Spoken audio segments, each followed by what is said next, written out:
Anyway, yes, so good morning and welcome everybody. My name is Rick Doucette. I'm the president of the New Brunswick Federation of Woodlot Owners. Welcome to our first virtual AGM. We had obviously planned to have an in-person meeting on this day, and unfortunately, with the COVID situation in New Brunswick, it just wasn't prudent to try to put that kind of meeting together. Hopefully, maybe in the future, we'll have a in-person meeting and I can see all your smiling faces. And you know, I think what we might do in the future too is incorporate this type of medium for those people who want to join the Federation AGM, but you know, the travel distance and that sort of thing are a little prohibitive. So maybe in the future we'll have a combination of this type of meeting and an in-person meeting. But I certainly appreciate everyone taking the time to be here today to join us for this. We didn't have an AGM last year because of the COVID situation, so we felt it was quite critical that we at least reach out to our members and present, I guess, what we've been doing and hear from them as well in some format. So, like I said, I certainly appreciate people taking the time to be here today. So, with that being said, without further ado, I'd like to introduce our Right Honorable Mike Holland, Minister of Natural Resources, to address the group this morning and get us kick the meeting off with the bang, and we'll continue from there. So, Mike, are you good to go? Yeah, absolutely. All set? Yeah, thank you very much for being here.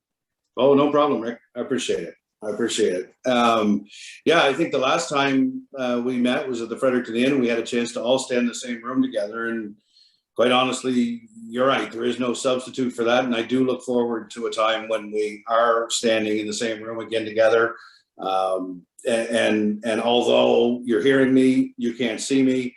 I want to bring my best wishes to everyone here, and I want to express our government's appreciation for your flexibility and consideration during the time when we're trying to manage and mitigate COVID-19 as best we possibly can.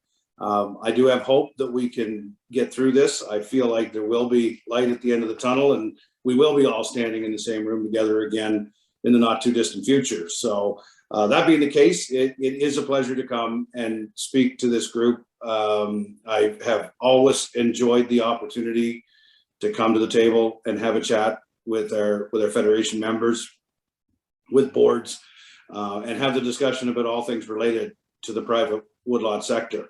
And as I express hope about the fact that we can move through COVID, I also want to bring a message that is very optimistic and hopeful as well about the work that we're doing. I know that we've had a lot of water under the bridge in the last 3 years, and yeah, it's been 3 years since we formed government, and we walked into a situation where I best describe it as though it was an unmolded lump of clay, where there had been a lot of things that had not had attention paid to it, and a lot of things that needed to be done. And quite frankly, for myself, a lot of education that I needed to develop and learn as it relates to the sector and what we need to do to make it better. And with everything that we have touched and with everything that we have done as it relates to our efforts around the private woodlot sector, you know, I know that the Federation has worked tirelessly on behalf of the sector. I hope that you've seen the sincerity and the effort on your government's part as well. You know, we've written fairness to the private woodlot sector into our very party platforms when we ran for election. So those aren't just words. We've been working very hard and very closely over the last 3 years. As of late, you know, when you start with an unmolded lump of clay, eventually, you know, some items start to appear from it. And we have found over the last 3 years, and the optimism that I have is that over the course of that period of time, there's a heck of a lot that we find ourselves very aligned with. We've had very frank conversations. Rick and I have logged hours and hours of conversations about how to make things better, the challenges that are presented in the process of doing that, and then a path with ways to overcome it. We've had meetings with department staff, up to and including the premier, where I'm very proud of the fact that the Federation has an audience with not only staff at the local levels, but all the way up to and including our premier's office. We take that very seriously, and we are committed to moving forward. There are a number of things that we want to see happen. There's a lot of things that we agree on. We are working through some of the, I guess, the nuances of the logistics to make sure that the systems that we put in place are fair and that they accomplish the goals. There is a lot of growth that's been taking place, and I've recognized it from the sector, from boards and from the Federation. There's been, as I educate myself more, I get illuminated on the perspective that the Federation brings to the table. And I think that we're relatively close to being able to say, okay, we've got that clay molded now into some form of a statue, and we're at the point of putting together finer points on the pencil. Oh, looks like my video's kicked in. Sorry about that. So that being the case, I just wanted to take a little while to talk about where we've been. We do have a commitment to get to where we're going. We know where the Federation wants to be. There are some areas where we're working through what that looks like and how we make it happen for the betterment of all. But as we go forward, and I reflected a lot before coming on and talking here today, there's a challenge I've given myself, and it's a challenge that I'm going to extend to everybody that's here on the call today. Over the last 3 years, and with the extensive meetings we've had, we've had lots of conversations that center around the forestry industry. We've had lots of conversations that center around government, particularly shortfalls in government over the course of history, boards, the Federation, the supply chain, contractors. We've talked a lot about the system in place. But every now and then I sit and I think about the fact that I've gone through entire meetings and we haven't actually talked about the person who we all stand here looking to represent and get a fair shake for, and that's the private woodlot owner, the landowner. So as I go forward and as we discuss this, I want to lay everything that I look at up against the lens of the private woodlot owner. Because as we're busy with the process of refining a system, we can't lose sight of the reason why we're creating this system in the first place. And that's the people who own private woodlots. And a voice for them is facilitated through the organizations that represent them. But we must continue to challenge ourselves to make sure that we have intimate knowledge of what it is that they need and want. Because it's a diverse group of people, it's not a cookie cutter situation.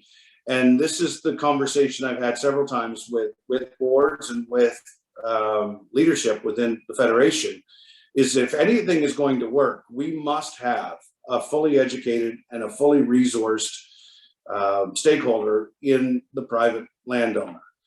There's some work involved in that. I'm committed to that, and regardless of all the other stuff that we put together and work on, and we are committed to doing that. And I mean, right now, our latest meeting with the Federation led to some homework on all sides to get together to maybe refine that and get to the point of having that system more functional.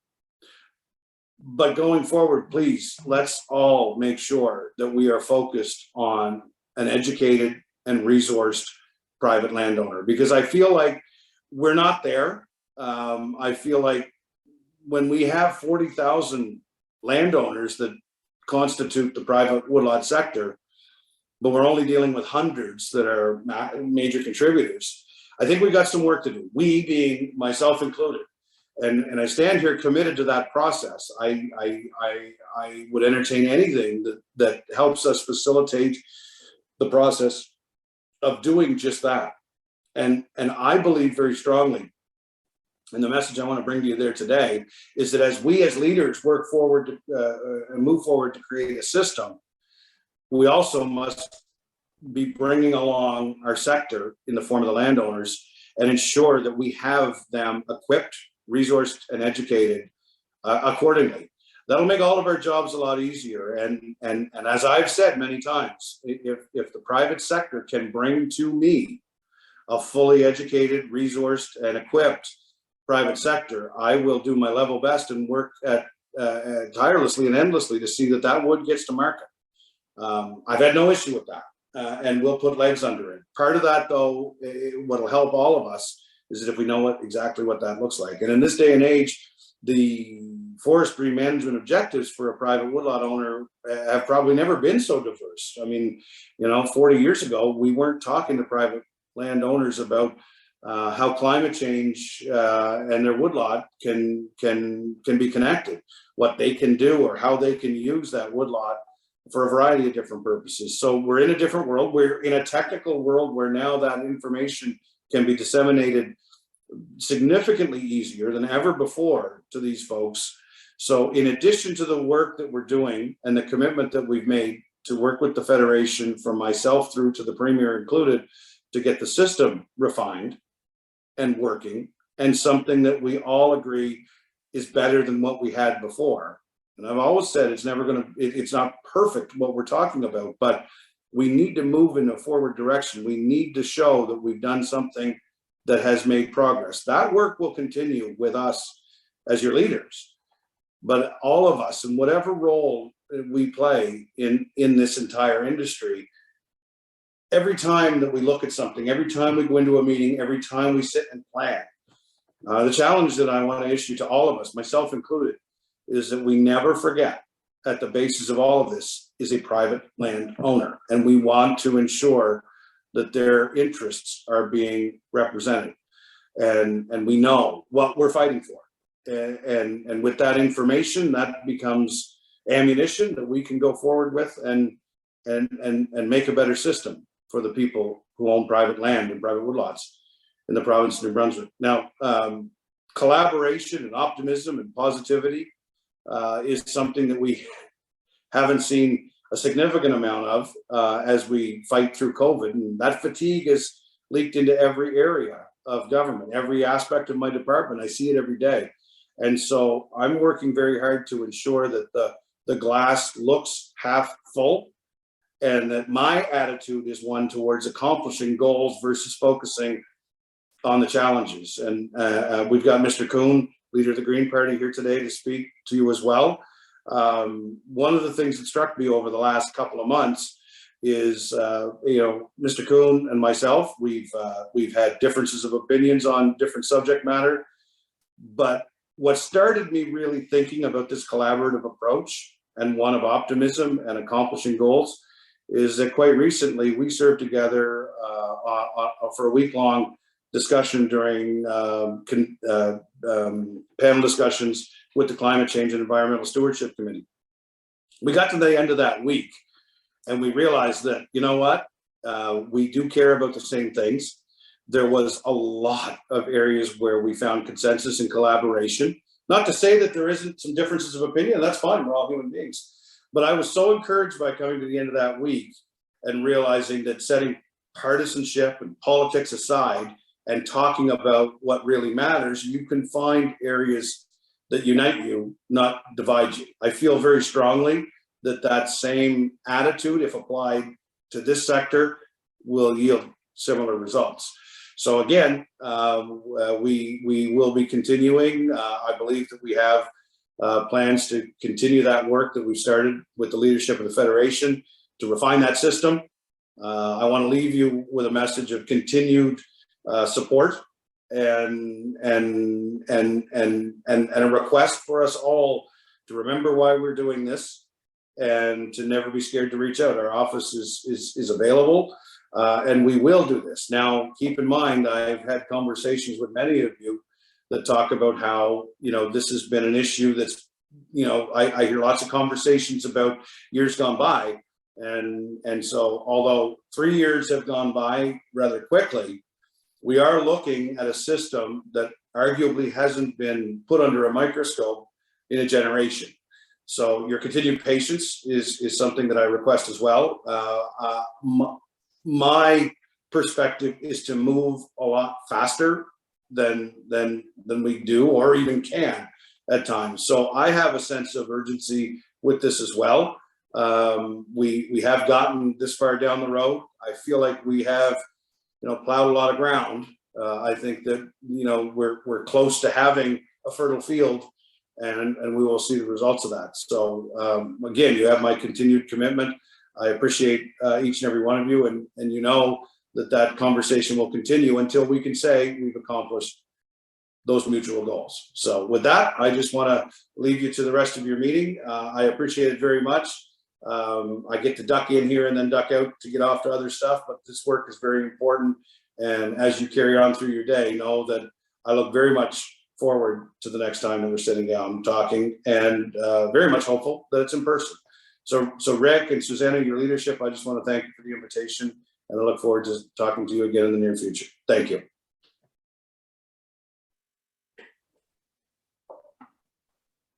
Oh, well, thank you very much, Minister. I certainly appreciate you taking the time to be with us here today. I know it's not an ideal setting. I know you prefer the same as I do, a face-to-face meeting where you can gauge the reaction of people's faces and get a chance to speak with everybody. But it is what it is. What we've got to deal with today. Hopefully, in the future, we'll find ourselves in a room together, and we'll be able to have a proper meeting. But I certainly appreciate you taking the time to address the group here today. And look forward to the working together in the future. I know I'll hear from you very soon, my friend. Yeah. Thank you. Take care. Take care. Okay, I'm going to spin this sideways here. Oops. Yeah, now I know where I'm going. Okay, so I think the next item on our agenda, I don't know if Mr. Kuhn, is he on with us now? I can't see. Not at the moment, but Lindsay just messaged that he'd be on directly because he was scheduled for 10:30, so we're a little bit ahead of schedule. So. Oh, right. Yeah. Okay. Maybe that's an advantage of a virtual meeting. It actually goes on time. Things go on time. Well, we didn't have any questions from the minister. He was cut out. I was expecting to ask him maybe we'd have a few questions for him, but anyway. Oh yeah, I suppose I should have asked if he would have been willing to take a few questions. Obviously, that wouldn't have happened in a live meeting. So I think what we'll do, and I think we can do this, while we're waiting for Mr. Kuhn to join us, I assume everybody in this meeting has an agenda in front of them. I wouldn't mind calling for, if anyone.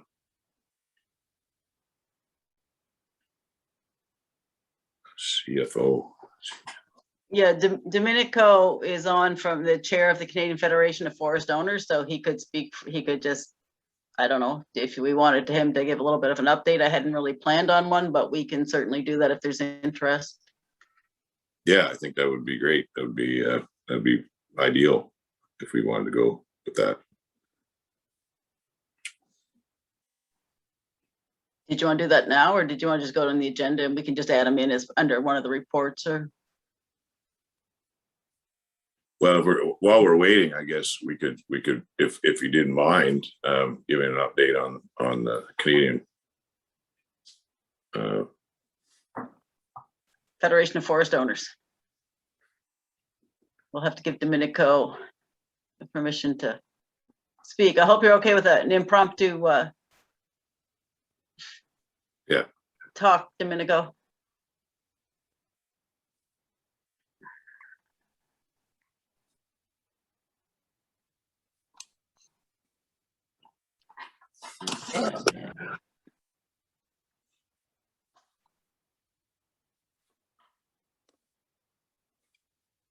Is he able to speak?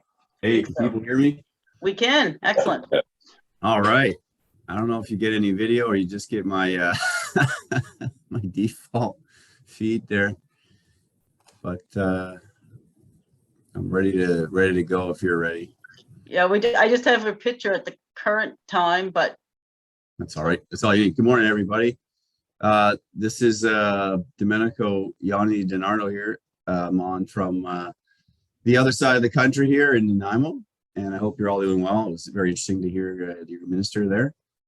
Look, I worked very closely with Susanna over the last year with the Canadian Federation of Forest Owners, of which your organization is a member. And just to remind everybody, the Canadian Federation of Forest Owners is recently created as a result of the Canadian Federation of Woodlot Owners and the Canadian Association of Forest Owners getting together, putting the best of both in terms of advocacy power at the federal level. I know you're talking mostly about provincial matters today.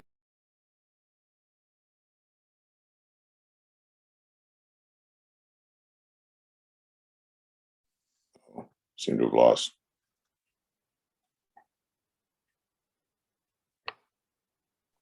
well, that was unfortunate. We seem to have lost Domenico. Hopefully he will come back. Well, he's still showing it is in the list of participants. I don't know what happened. Yes, you did disappear, Domenico.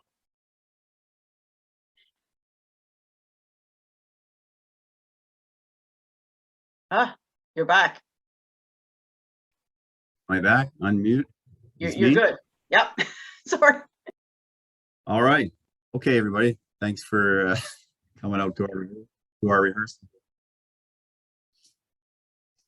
So I was just mentioning that the Canadian Federation of Forest Owners is meant to be the central advocate for all forest owners in Canada.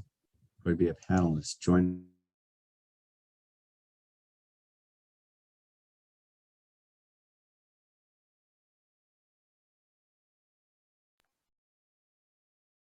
Tricia, if you're talking, you're muted. Okay, there we go. Hi, everybody. I just said it so that we could actually see Domenico. Is this thing on now? You are good. Okay.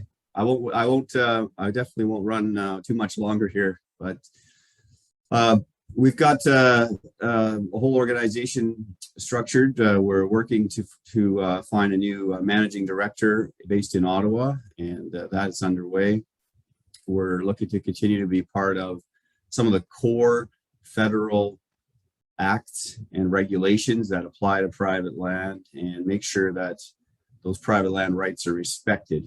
We've got our primary theme whenever we go around Ottawa is to make sure that there's two steps in consideration for any policy. One is that if public values are needed for public ambitions and purposes, they are first pursued on public land. And then if there is not enough of that particular value on public land, set up agreements, work on arrangements with private forest owners. That's our core principle.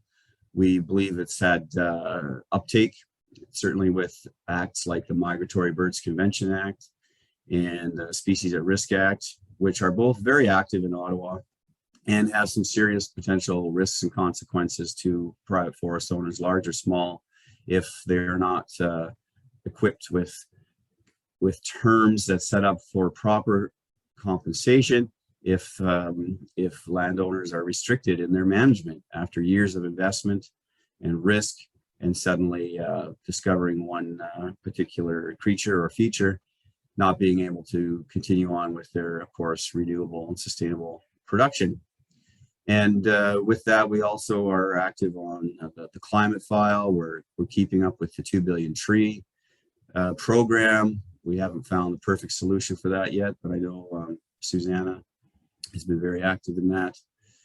And intergenerational transfer matters when it comes to taxation for our owners who want to make sure their family and their descendants continue to manage forests responsibly and carefully, are respected for that. A few things around softwood lumber, of course, that's been a longstanding pursuit of the Canadian Federation of Woodlot Owners, and we're ready in Ottawa to pick that up and represent all of us. So I'll leave it there. Maybe there's a question or two, depending on your time, Rick or Susanna. But I want to give my greetings and warm wishes to everyone on the call today, and looking forward to continuing to make sure the Canadian Federation of Forest Owners is well known, well respected, and representing all of your federal files on your behalf with your constituent associations.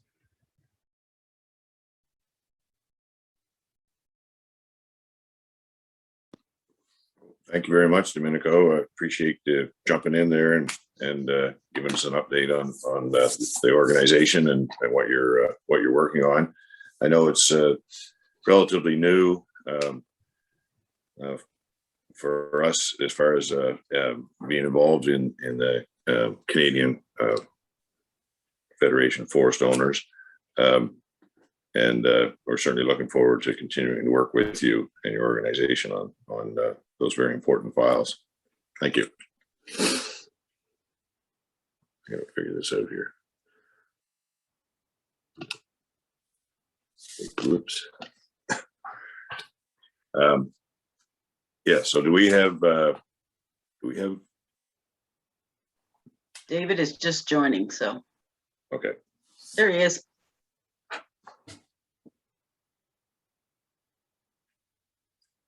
Welcome, David. Thank you. Yes, we're working our way through our first virtual meeting. It's like I said, it's not certainly it's not ideal, but it's certainly better than not having a gathering at all. And certainly appreciate you taking the time to be with us and to address the crew here today. Hopefully we'll be addressing and speaking in person sometime soon, but I certainly appreciate you taking the time to do this today. So I'd like to introduce David Kuhn, the leader of the Green Party here in New Brunswick. Like I said, I appreciate you taking the time to speak to the group here today. Does that go? You ready for me to go? Yeah. There's no green light, red light on the screen here. So, okay. Good morning, everybody. Bonjour, tout le monde. Je suis très content d'être ici. Welcome, everyone. I'm very happy to be here with you today. Again, though the news from the private wood sector continues to be about the same as far as I can see it. No legislative changes. Despite the fact that I think it must have been in 2019, where the minister in a meeting with me said that he would soon be contemplating legislative changes and be meeting with woodlot owner organizations and marketing boards to consult on that. We haven't seen that. I've been thinking a lot about how to move forward. And there's two things that occur to me.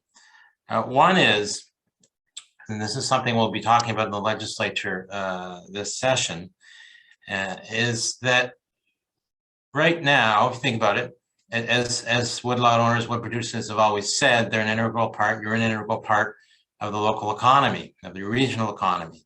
But that's not the way economic development is. We need a strategy for economic development that is localized, that is based on regions and communities within those regions.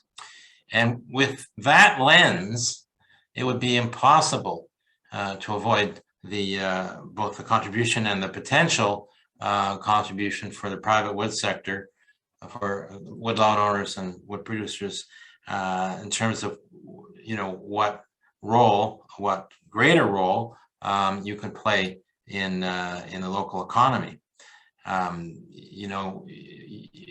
We can talk all about how much you contribute right now, but until government itself shifts gears and applies that lens for economic development at a local and regional level, then it's hard to see how things are going to move forward.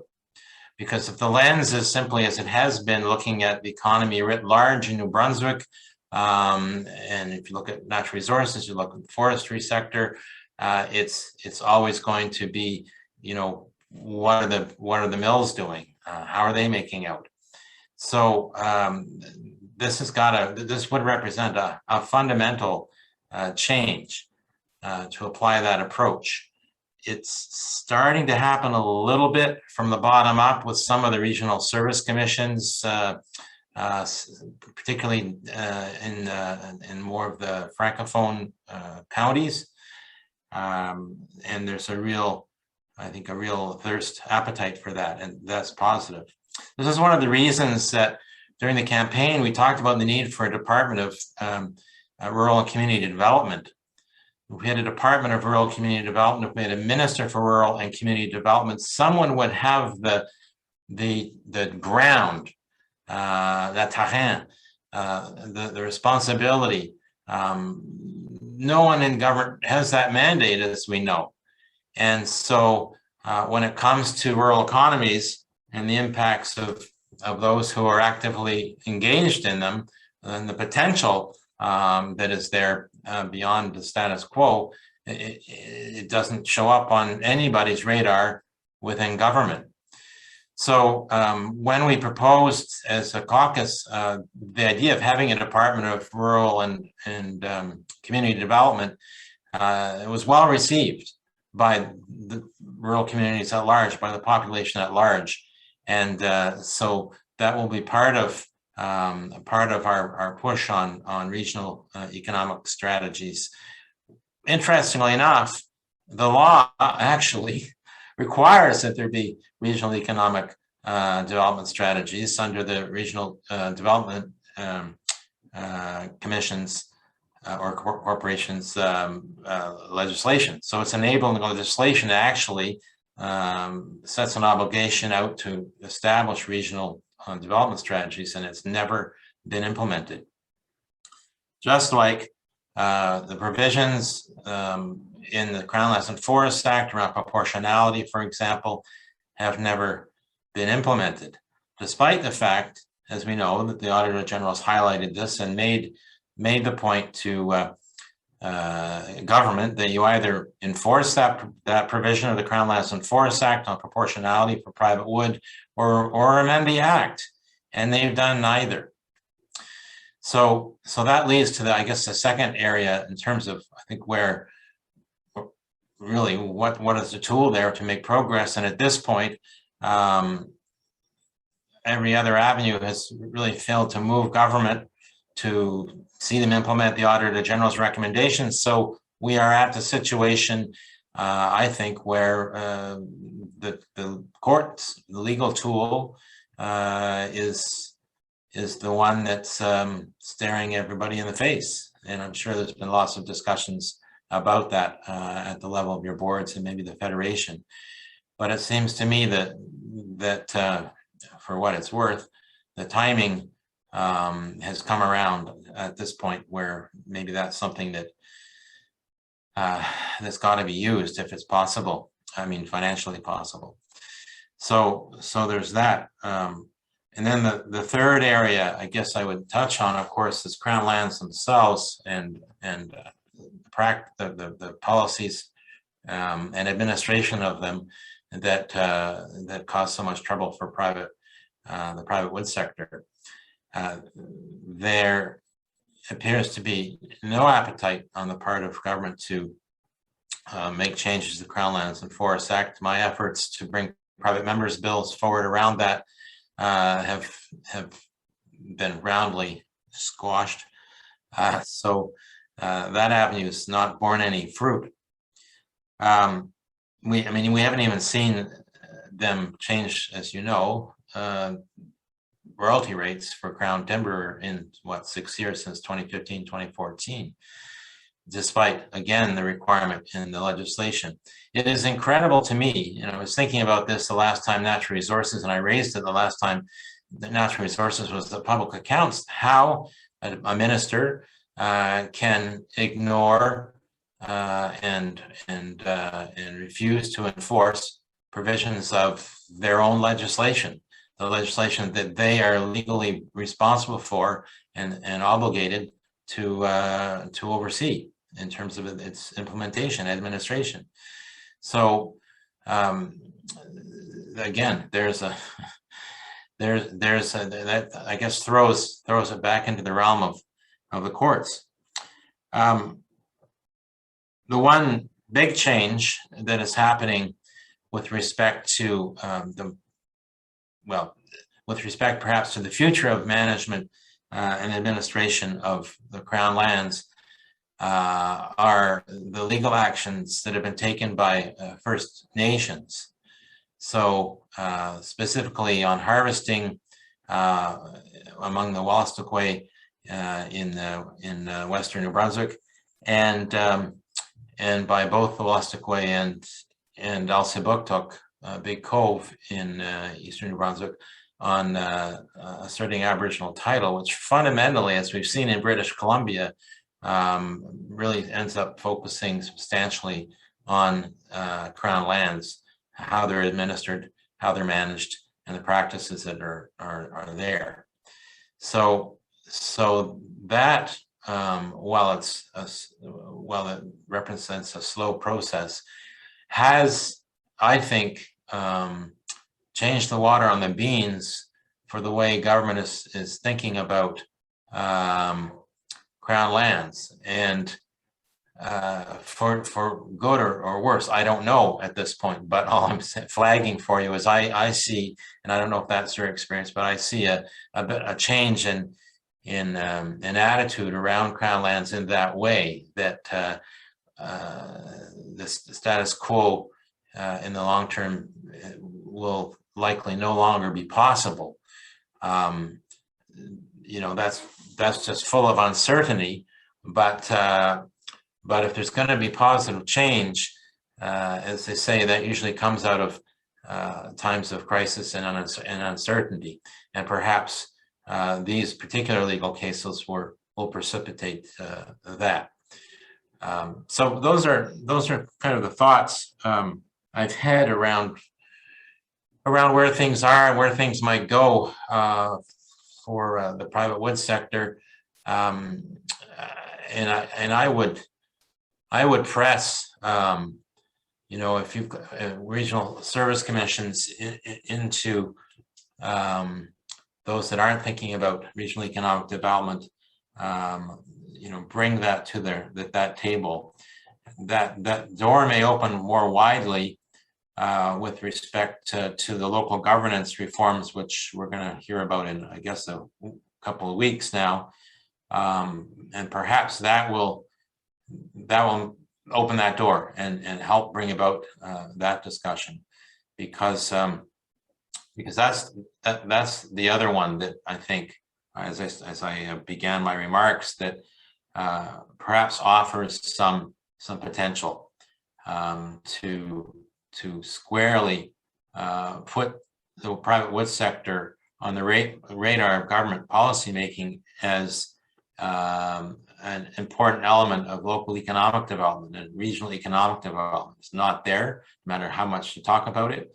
But institutionally, if government and its agencies like the regional service commissions move in that direction, as some are trying to, then I think it means a different lens gets applied to the private wood sector, rather than the one perhaps the government uses now, which is private sector as a stakeholder group who are, whose issues government needs to manage somehow, and full stop.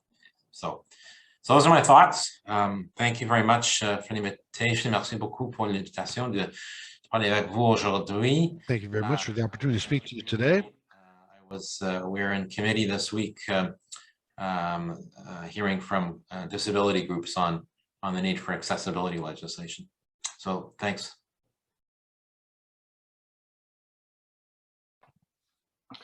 Well, thank you very much, David. I appreciate you taking the time to not only address the group, but also to share your thoughts on how we could possibly even help ourselves in different ways than we've looked at before. I know that's certainly as far as politicians go, I think we would probably count you as the one that has actually not just talked, but took action. And unfortunately, the action taken was not supported by the people in the legislature.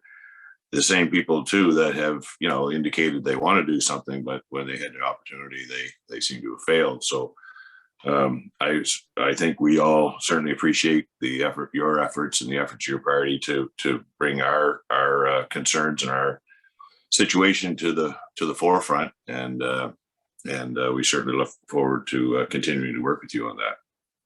I don't know if anyone, I don't know if you had time, but I don't know if anybody had any questions, or if you had time to even take any questions. I can take a couple if there are. Yeah. I kind of let the minister off the hook with that question thing. So I not that I'm thinking that you're on the hook for anything, but don't ask me his questions. Yeah. Well, I don't know. I can't see if there's I don't see any hands up. Okay, well, and I should get back anyways to the hearings. It's also important to work there today. Yeah. But I will just one last word on this. The woodlot owners, obviously, I mean, it's so obvious it almost shouldn't have to be said, but are woven into their communities. They're knitted into their communities, and they're knitted into the local economy. And if so, this is sort of some of how we'll be talking about it this session. That what's happened is government so easily pigeonholes organizations into stakeholder categories. You're a stakeholder like a lot of other stakeholders, and so we got to manage the issues around you as stakeholders. But while yes, that's true that you're a stakeholder in the industry and so on, importantly, as local business people, as local landowners, you are woven into the fabric of your communities and into the larger regions your communities are part of. And that's what government is not looking at. That's not the lens they're using. And any opportunity that certainly we as the Green Caucus have to talk about, and we will, from that perspective, can help, I think, change this story. And one of the things that for years I did a lot of work trying to understand, how do you make change? And certainly one of the ways change does come about is trying to change the story that is understood about a particular concern. And if that story can change, and I know it seems obvious and frustrating, but it's not that. What we're trying to change here is the lens or the framework with which government is regarding woodlot owners, and we need to get them to shift to the notion that you are integral part of communities as landowners, as land stewards, as local small business people, and your success on both sides of that, as stewards, landowners, and as small business people contributing to the health of your local economy, would shift the discussion. So that's, anyway. You'll hear us in the legislature shortly. I appreciate that, David, and certainly, like I said, I appreciate the support that your party and yourself have shown to our organization and to the individual woodlot owners. Like I said, it is part of the fabric of the province, and sometimes it's looked at as a sort of an independent entity of some kind that isn't woven into society. And I think you're bang on that we need to change that discussion and make sure that we make it clear that you know what we stand for and who we are, because it doesn't seem to resonate sometimes with certain decision makers, for sure. So thank you very much for your time, and I'll let you get back to your important work on your committee, and we look forward to working with you in the future. Thanks. Yeah, and I look forward to continue to work with you folks anytime. Hopefully we can get back together in person in the not too distant future. So thanks again. Merci beaucoup. Thank you.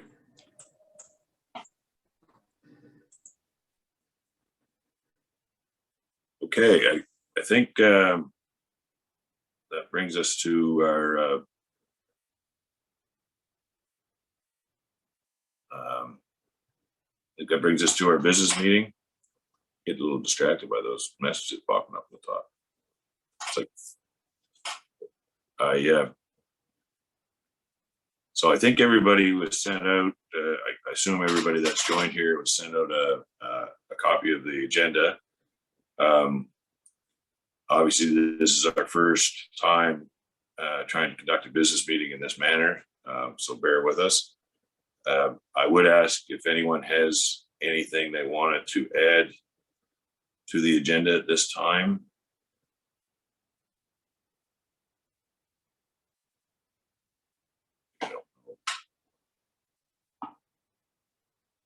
Not hearing anything. Could I get somebody to move the agenda as presented?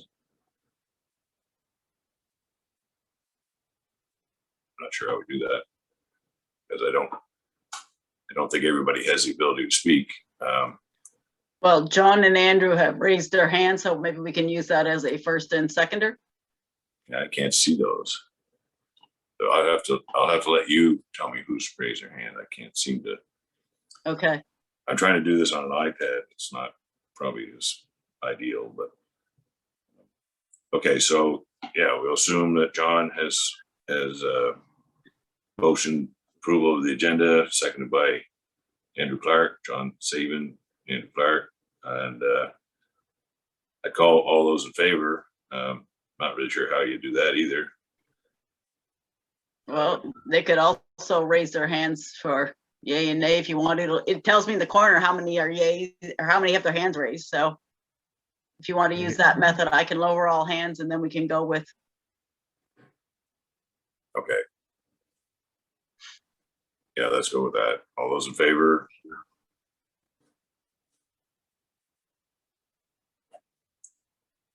And then all those against?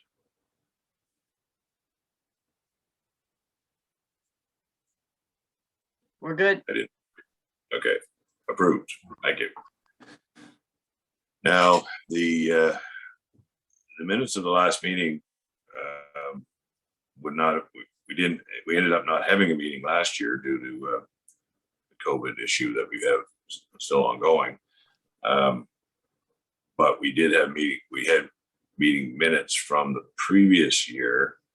But I don't actually have a copy of them myself right here. Susanna, did you have a copy of the minutes from the last, would have been the 2019? I can open them. I sent them around in the package, but I can open them if you want me to read them. Is that what you're thinking, or you want me to share it? Well, I think in this case, I don't know how big the minutes are. I mean, in the past, the Federation meetings, somebody has read the minutes, which I know is can be very slow and tedious. But how long? Like I said, I didn't see them myself. I must have missed them in the package. But how long are the minutes? No, I think they're like 3 pages. But it's in point form, so more pages and not necessarily so much text. Well, if you could maybe go through them for the sake of this meeting. And then we can go to business arising from those. New Brunswick Federation of Woodlot Owners AGM business meeting, October 23rd, 2019. Rick Doucette called the meeting to order at 1:22 p.m. Moved by John Sabin, seconded by Patrick Doucette, that the agenda be approved as circulated. Motion carried. Moved by Jean-Guy Como and seconded by Andrew Clark, that the minutes be approved as presented. Motion carried. There was no business arising. The president's report, Rick thanked the boards for their support of the Federation and their attendance at meetings. He also thanked the staff for their work. He discussed the Federation blogs, the blog that is going out in over the next few weeks. Susanna reported on the work of the Federation and the projects that the Federation is involved in.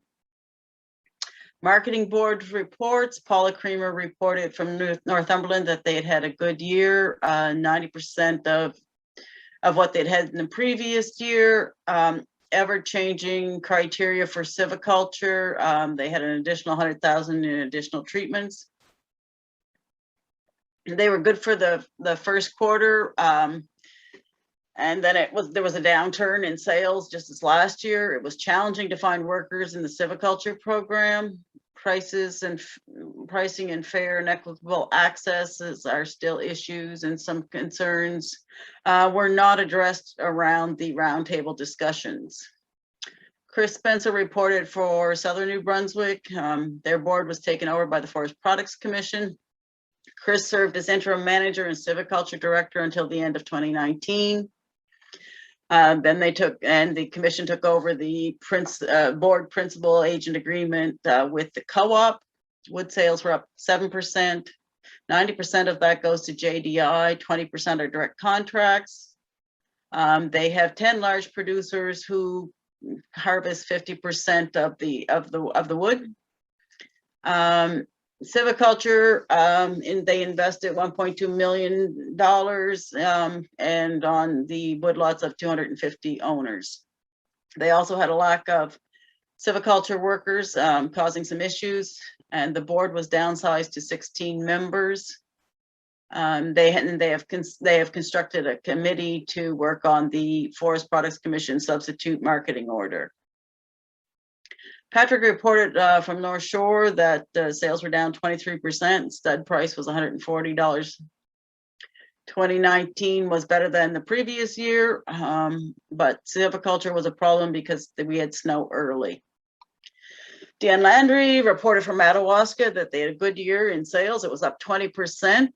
They're involved with a project with Michelle Susi at University of Moncton. Looking at some tools for woodlot owners. They had a bucking workshop, which was a success. They spent $541,000 in commercial thinning as part of the civiculture program, and that they would need additional civiculture money to meet the demand that they have for civiculture treatments. Linda reported from Carleton, Victoria, that they really appreciate the work of the Federation, that this manager Skype calls have helped a lot to ensure that we all work together, and that landowners in the area like the blogs. Sales were good last year. The competition that they have increased the value of the wood that they sell, although sales in total were down from the previous year. But they had record highs. Chaos in the system, so she's not sure that her numbers are accurate because of they have issues with reporting in the TCs. They've been working with the Forest Products Commission to try and enforce or increase compliance with TCs, but it is an issue. Their firewood market is strong. Poplar market is cooling. They have limited biomass markets. They underspent their civiculture budget last year. Their civiculture manager left for a new career. Chantel Cote de Merchant is the new civiculture manager, and they need value for their wood, both for woodlot owners and on Crown. Neil Siliker reported for Southeast New Brunswick, reported they have 2 new staff from last year. They've done an assessment of their technology needs and got new computers, new internet and printer. They also did a human resource review, and they're working on the implementation from that. The accounting system, the Sage CRM, is still an issue and doesn't seem to be moving to resolution of those issues. 70% of their payments are direct deposits. They gather slips during the week and pay once a week, but they still pay some on demand. Stephen Spears is their silviculture manager. They're under planting on their land base. 15% of it they're trying to restore to Acadian forests. They spent over 100,000, that more than what was in silviculture last year. Oh no, 100,000, sorry, excuse me. 100,000 of their silviculture budget was not spent, again with that snow or really early snow issue back in 2019. Sales were up 27% from last year. They're up again this year. They have a softwood pulp market, but there's a lack of demand. Value is down because of the oversupply of crown pulp. They need wood prices to increase, as there seems to be no relation to the the commodity price of the product. We really need to have a definition for proportional supply, and the stumpage prices are considerably lower than those in Nova Scotia because industry controls both the supply and demand here in New Brunswick. Ann McKnight reported for York Sunbury Charlotte YSC. They were looking for a manager. She expressed thanks to Sean McGrath for the work that he had done and that he had gone to work as a project manager for Act 4. They had a 20% increase in sales. Direct levies used to be 25%, we're now 45%, so that's a concern for YSC. They didn't get their silviculture money spent in the previous season, again because of the snow issue, but they are overcommitted for the current year, and there was a lack of workforce in the silviculture area as well.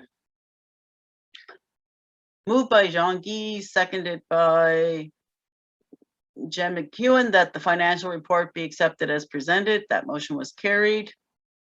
Under new business, Dave Palmer raised that the Green Party proposed changes to the Crown Lands and Forest Act that they were putting forward. That we should ask to have the definition of proportional supply separated from the ban on the spraying of glyphosate on Crown. The glyphosate issue could bring unwanted attention to woodlot owners. It was moved by Gig Kierstead, seconded by Andrew Clark, that we recommend to the Green Party that the two issues be separated when presented in the House. That motion was carried. Dale Brennan spoke to the group and raised the following points: that young people are not interested in woodlots. We need to pressure the Minister of Education to add forestry education in the schools. They're at UNB and MCFT, it's kind of a timer management versus a forest management that they're teaching. We grumble too much. Why would young people want to get involved?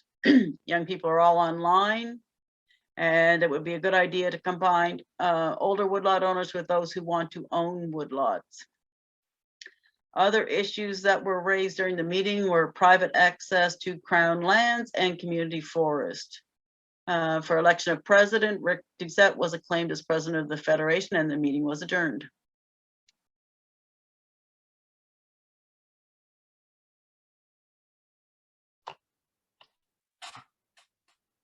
Okay, thank you, Susanna.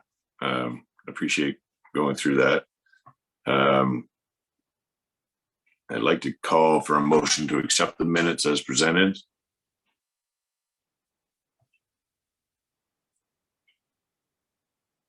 Like I said, I can't see who has their hand up.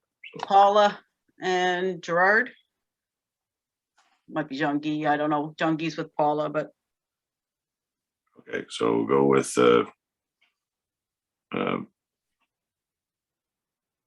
Paula moved and Gerard seconded the approval of the minutes. All those in favor?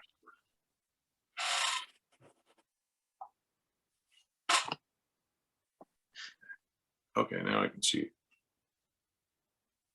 Okay, all those against? I think Andrew might have voted against. Okay, I think it's carried. Thank you. So business arising from those minutes. I don't, as you were going through them, I don't. Did you grab anything in there that we need to report on at this point? No, Minutes are a couple of years old. Okay, so we won't. I don't think we'll have any business arising from the previous minutes. So I guess that brings us to reports. Now, I guess mine's first. So, well, first of all, I'd like to thank the board of directors of the Federation. We've had a lot of meetings this year, a lot of virtual meetings. We've managed to have, I guess, one sort of in-person meeting at the Premier's office, which was well attended, and all of our meetings have been very well attended, and the participation is very high, which is a positive aspect, you know, in a time when sometimes it's a little hard to keep your spirits up under certain circumstances. But I think having a really good collaborative effort amongst our group certainly helps to bolster the spirits and keep the discussions and the fighting going. I say fighting, I mean, you know, for what we want. So I'd like to thank the board of directors for their participation and for their commitment to the organization. I'd also like to thank the marketing boards themselves for continuing to support the organization, the Federation of Woodlot Owners. It's critical. The organization doesn't exist without the board's support, and the boards have been unwavering in their support of the organization. So I certainly appreciate that as well. I'd also like to thank the Federation staff, Susanna and Patricia, for their work on behalf of the Federation and on behalf of the Woodlot owners. There's a lot of files there, and I guess the minister did touch on the diversity of Woodlot owners and what matters to Woodlot owners. And yes, you put 42,000 people under one banner, Woodlot owner, and expect that there's a unifying theme there somewhere that all 42,000 care about. It's not that easy to find, and certainly the objectives of every individual Woodlot owner are quite different. And there's a lot of Woodlot owners who would like the Federation to focus on a certain aspect of their world. And you can get a lot of files opened up, and it takes and Susanna could probably speak on this, but it probably takes quite a bit to juggle the number of potential files that you could have, and then to prioritize the work so that you get focused on something and try to accomplish something, because there is many directions that you can go in. I think overall the year has been disappointing. It certainly hasn't been what it could have been. I think we all realize that. We saw an opportunity pop out of, I guess, probably out of the COVID situation, the supply chain issues here in North America and around the world. And there was an opportunity for people to possibly make a little bit of money here. And they had the misfortune of having a woodlot in New Brunswick and not in Nova Scotia or a neighboring province or state.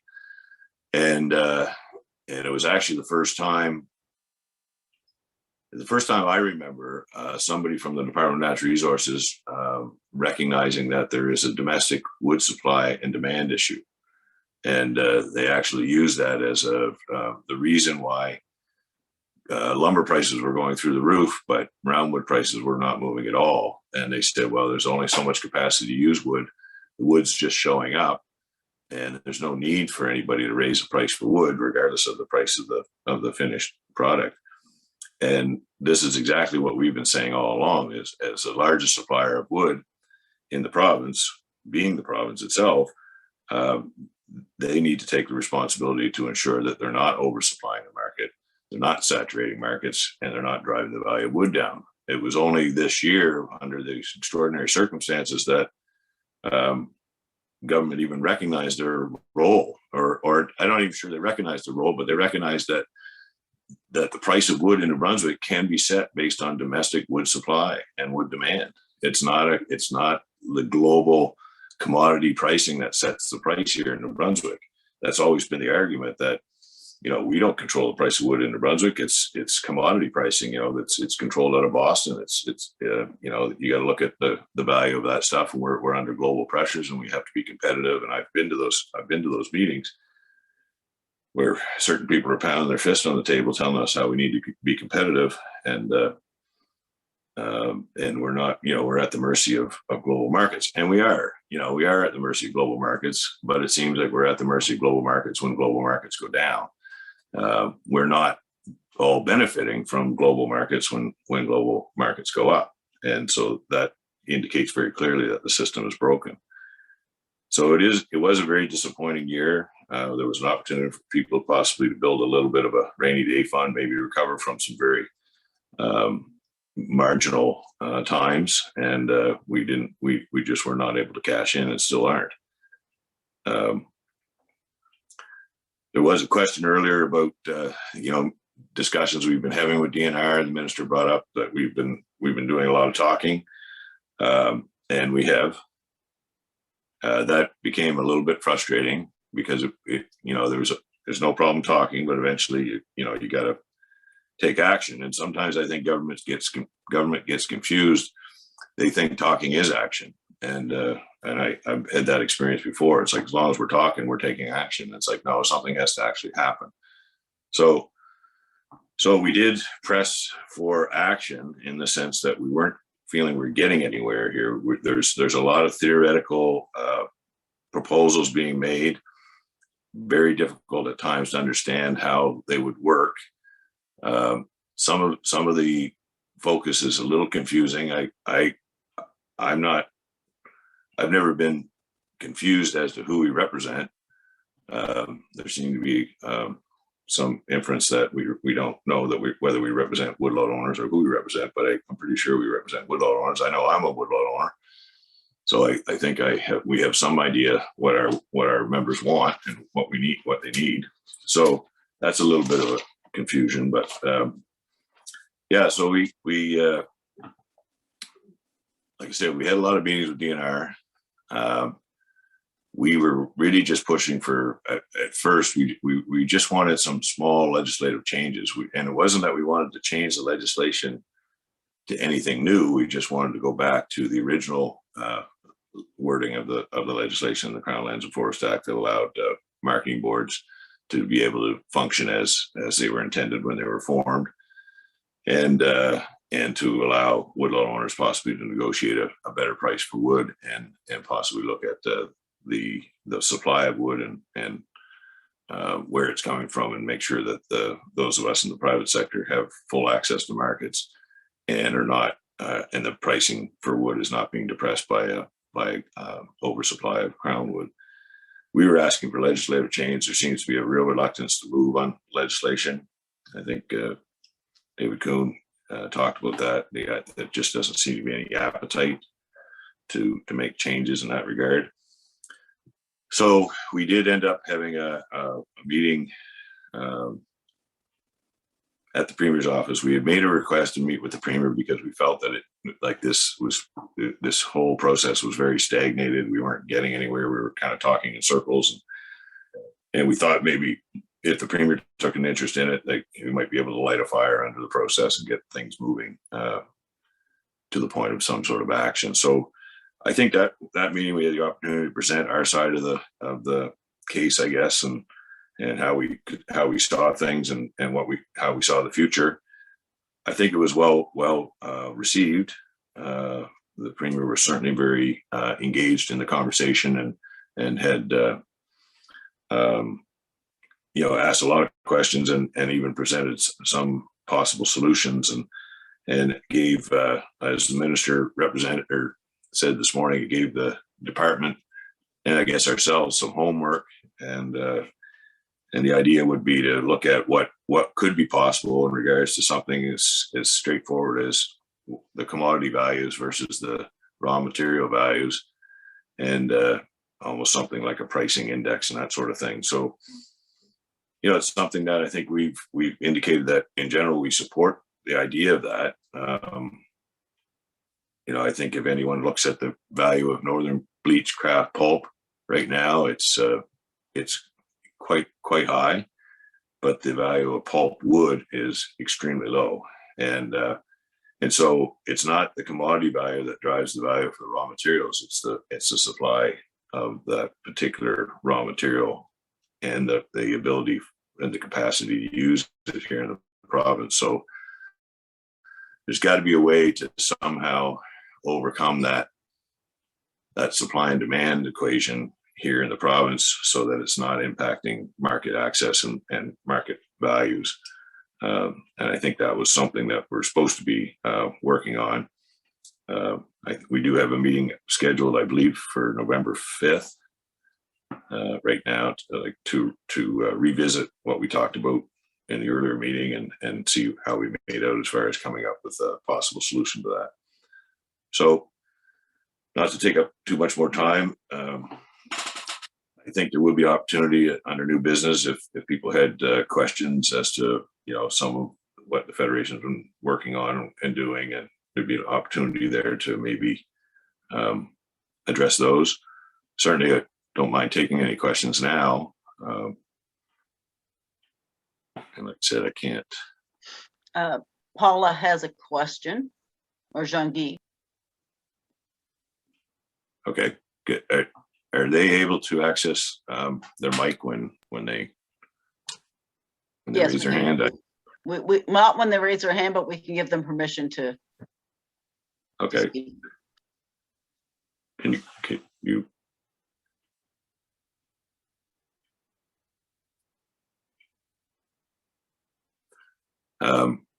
Okay, so I know David Palmer asked a question just now, but are we able to get Paula or Jean-Guy on the? Sorry, Rick, that was an error. Oh, okay. Oh, that was an error. You didn't have a question? No, we had lowered their hand. The hand had gone up for Jean-Guy to move on the minutes. Oh, okay. I hear they call that a legacy hand now. That's one way to keep Dougie quiet. Okay, so David had asked if there's any news on one big board. There was discussion about the idea of a single marketing board with obviously regional offices. There was a lot of unanswered questions on how that would work. The boards took it quite seriously, and they had presentations from DNR at their board levels. And there was a lot of engagement and questions there. DNR had taken some of what they got from those meetings and taken it back and kind of reviewed some of the concerns. But in general, what was being proposed, I can't speak for sure on this, but I do know that some of the boards formally indicated to the department and possibly to the minister that under what's being proposed, they would not support it. There was an indication in general that restructuring the marketing board system is not off the table and for discussion, and we're not just slamming the door because we don't want change, but something that big has to be well thought out, and then you have to start looking at, are you creating another layer of administration? Are you and at the end of the day, I think the biggest issue with it is that it doesn't solve the issues that we're trying to solve. And sometimes I think when people don't know what they're doing, they like to reorganize. And, you see that at leadership levels quite a bit. They're not sure what to do. So they reorganize the company or the department, or they reorganize. And I think, to me, sometimes that desire to reorganize stuff is sometimes a result of people aren't willing to do what needs to be done, but they can show that they're doing a lot of really great things because they're reorganizing stuff. So I don't think in general it's moving anywhere, and it's not generally supported. However, it's not out of the realm of possibility that we do end up at someday in the future like the Federation of Woodlot Owners may not continue to exist in its current format. You could end up with, you could end up with a single board that does, negotiate certain things, and regional board offices that carry out forest extension and silviculture work and payments and things like that. Like there's a possibility for reorganization, but I don't think under the current circumstances, this is the time to try to reorganize. This is the time to utilize what's in place today by getting legislation and the rules that are in place today enforced. And let's make the system that's in place today work the way it was intended first before we decide to reorganize the whole thing. But it's so I don't know where that stands as far as on the government side, as far as whether that's something they wanted to continue to pursue or not. But it's not something that we wanted to spend a whole lot of more time working on. So Dell Hiscock had his hand raised. Dell, did you wish to say something?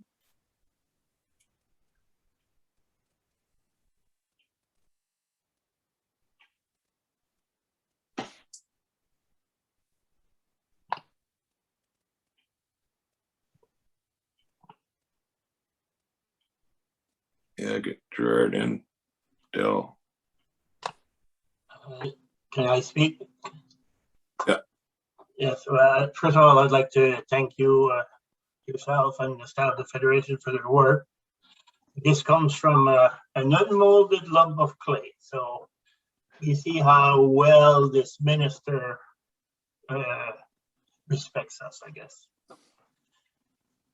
Never mentioned the producer, which is a key in with the woodlot or the producer. They have the right as anybody else to earn a fair return on their investment and their work. He never mentioned them. Education is a good thing, but it's just one part of it. The more I listen to this minister, the more I get disgusted by him, because I met him, he only been there probably a month, and he was going to do this and he was going to get people together. So the only thing I see the difference from here to 3 years down the road is that he's just better at skating around the issues and doing nothing. So, and we ourselves need to propose something that's workable. And you just said it. We have a system. Just by making the system that we have in place work would be a big step. We can't even get a small contract for the marketing board. Down here, we're a little bit lucky. We're luckier than some people because we've got Nova Scotia, which gives us a little bit of price. So let's formulate a plan from ourselves, and it's no use trying to play his game because we're just wasting our time. It's we got to go above his head. Thank you. Thanks, Gerard.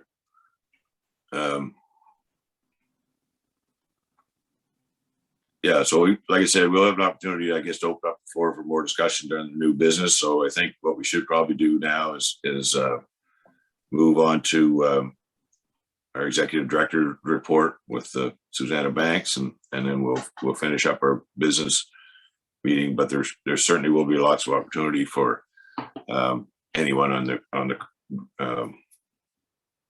at the meeting or on the call here to we'll open up the floor under new business. So Susanna, are you good to go? I'm good to go. I'm going to try to share my screen and show a presentation. If it doesn't work, somebody will have to let me know, but that's my plan. Okay.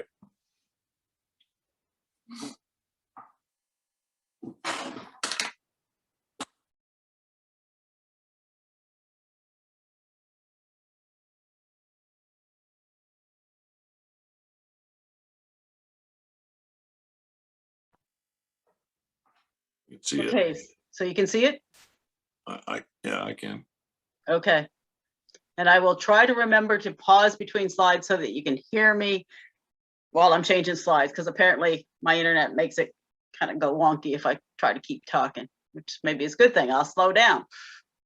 So I thought for my report, for this part, there is a written one that is not back from translation yet that I will add to the package and resend to everybody once I get the translated version back from the translator.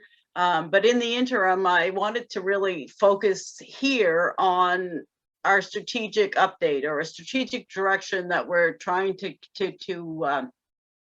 move the Federation. Would be very happy to receive comments, suggestions at the end if you have questions or you have suggestions, or because this is in fact your excuse me, your federation, so we need input, so that would be much appreciated if you have any.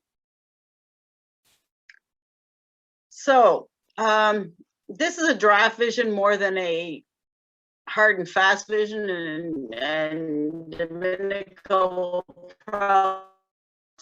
still in the Canadian Federation vision because I liked it. And I thought maybe it was appropriate that we change our vision to one that says that the New Brunswick Federation of Woodlot Owners promotes the economic and social interests of New Brunswick's private woodlot owners by representing their views with the united provincial voice. So as I say, open to adjustment at any time, but I think that kind of sums up what we're trying to do. If you disagree, I'm open to that. Just let me know. So we did a bit of a strategic planning session this summer. We kind of came up with 4 key results areas. One being communication. Second one being to diversify our revenue streams. We also wanted to increase our staffing levels. And there was interest in sort of promoting that whole education services piece in conjunction with what the minister says and the need or that we've recognized that when DNR ceased to have extension services, that nobody has stepped into that role, at least not since the loss of Infor. So we'd like to try and work toward being a source of some of that information. So under communications, we kind of have 3 areas. We have the blogs, which go out on Facebook, go out through email, and are available on our website. Excuse me.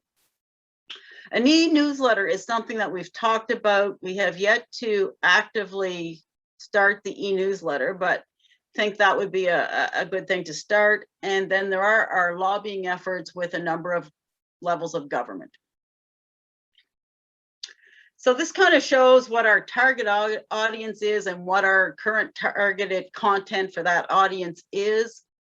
The idea around the blogs is that they are kind of geared towards the general public, politicians and woodlot owners, but at a very non-technical level.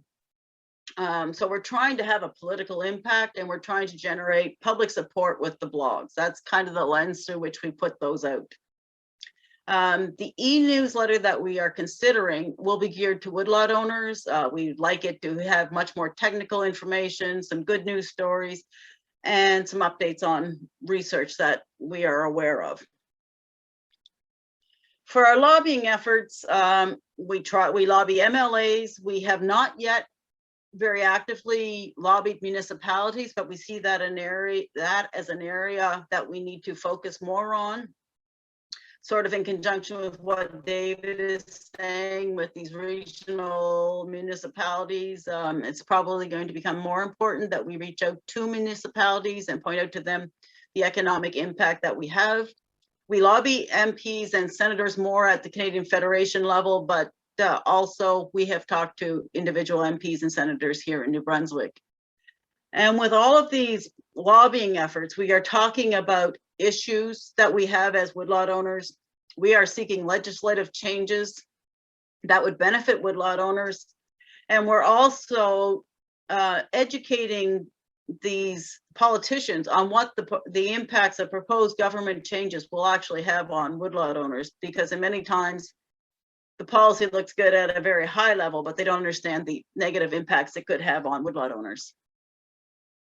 The other thing we do in terms of a bit of communications is that I write in the Atlantic Forestry Review every issue, and we have an ad in the Atlantic Forestry Review as well. We've also had a couple of additional ads this year, one in the Atlantic Forestry Review and one in L'Acadie Nouvelle, sort of in response to the full page ad that JDI had taken out. So I thought I'd share with you some of the kind of results that we are getting on Facebook. This is from April 1st to the end of September, sort of the current fiscal year, or half of the fiscal year. And over that time period, our posts on Facebook have reached 122,000 people. Now, this may not be individual. Some people will be more than one incident, but we've reached 122,000 people, which is an increase of 110%.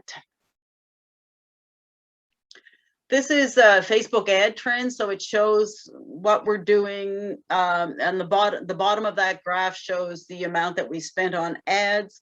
The top part shows the top line shows the response to that payment of an ad. An ad in Facebook is really just a way of getting your post onto more people's news feeds. So we've reached through that way, we've reached an additional 71,000 people.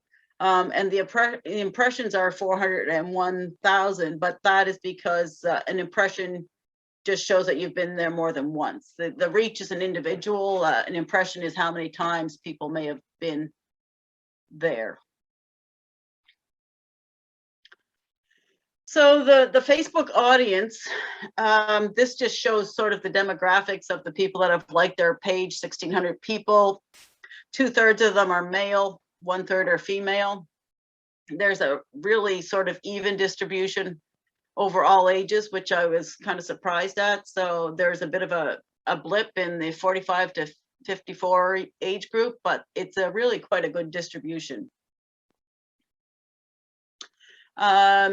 Where the people are located that have liked our page, 14% are in Fredericton, 6% in Moncton, another 6% in St. John, 4% in Sussex, 3% in Miramichi, 3% in Edmonton, 3% in Hampton, 2% in Woodstock, 2% in St. Stephen, and 1.5% in Florenceville, Bristol. So I apologize, the quality's not so good. It was a grab from the Facebook page itself, but it does sort of point out that we are having an impact. So the second key results area is the diversity of revenue streams. We have two revenue streams. We have membership and we have projects. But we would like to diversify the number of projects. We'd also like to diversify the membership, and why? Well, last December, the Forest Products Commission began an investigation into the marketing boards to see if it was okay for them to fund the Federation. A diversified revenue stream also makes us much more stable. We're not so reliant on any one leg, so it's great to be more stable. We have been criticized both by industry and government, and well, really represent woodlot owners. So if we have individual woodlot owners that are willing to buy a membership, then we can certainly say that, yes, we represent woodlot owners.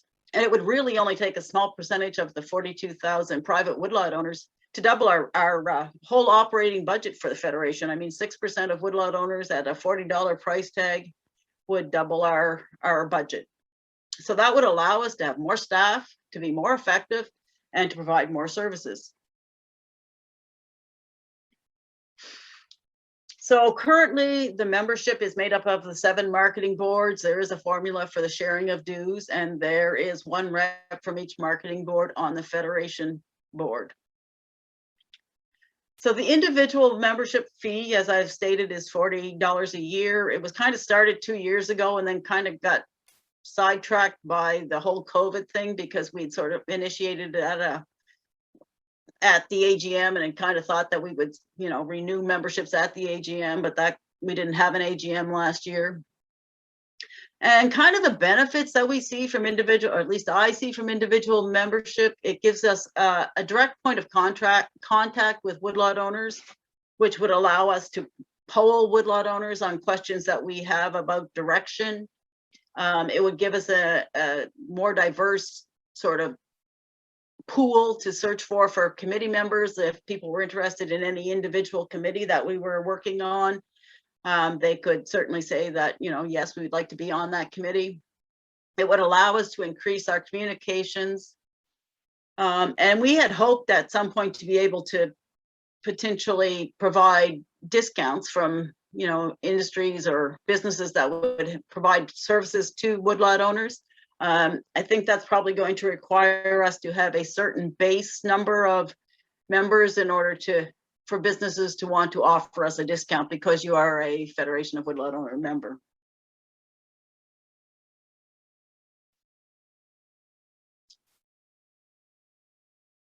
Okay, that didn't change on mine. That's really funny.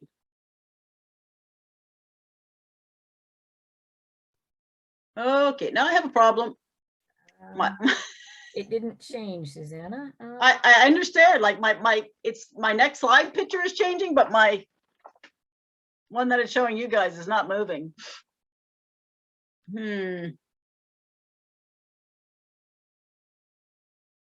Okay, that's two ahead. Let's go back, see if we can. It wants to skip over my one on projects. Well, that's unfortunate. So maybe I'll just speak to the number of projects that we have. I don't know why it doesn't want to move on the screen. We currently have 2 projects ongoing. We have a brace project with NRCan. It was a 3-year project, $360,000, of which about $42,000 stays with the Federation over the 3 years.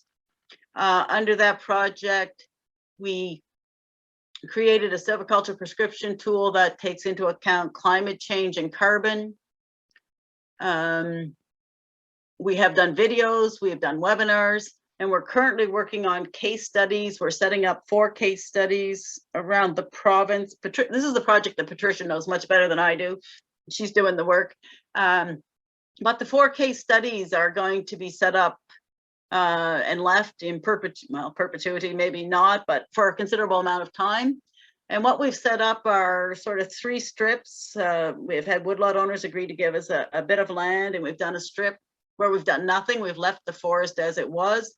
There is a strip where we've implemented the sort of status quo treatment to the land. And then there's another strip where we've used the silviculture prescription tool to take into account climate change. And so people will be able to go and see those case studies. There will be information on the website as we go forward. And so those will be available for people to look at. As part of that same brace project, but funding under the Environmental Trust Fund through Department of Environment and Local Government, we've gotten $87,000 from them for that project. This year, we also have successfully applied to the 2 billion tree program. Also through NRCan, we've gotten $269,000 to plant an additional 214,000 trees to sequester carbon. So there will be another round of funding, another call for proposals this fall. So we will apply to that. That will be a multi-year project application. So that will be helpful and hopefully will be successful. But there is some potential. They've got a bit of extra funding left over this year. So I'm not quite sure what Sandra called it, but anyway, they think there's a real possibility that we might be able to just amend our current agreement to plant additional trees again in the spring of 2022, which would be wonderful. There also is a portion of the 2 billion tree program that will be going to the province. So I'm not sure what that looks like yet. Those talks will start up again as soon as the federal minister is appointed. And so we'll hope to be part of that provincial component as well. And realizing that our brace project is coming to an end and wanting to expand the amount of education that we provide, I've been in contact or talked to Ron Smith and we'll be working on an environmental trust fund application to create a series, a training series on non-timber forest products. We'd be looking for a 3-year project application this fall, which would start in the spring.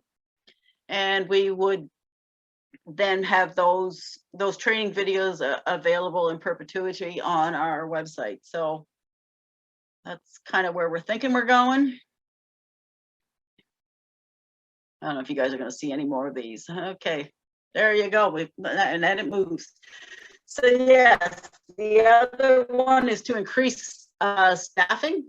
Currently, there's myself that is full-time and Patricia that's part-time on the Brace project. So kind of as a goal, I think maybe we need at least 3 full-time, an executive director, admin support, and maybe a project coordinator. But somewhere in there, I guess we probably need some additional, whether it's under the admin support or the project coordinator, we need some help to additionally get our message out. So maybe it's a big enough a marketing person as well.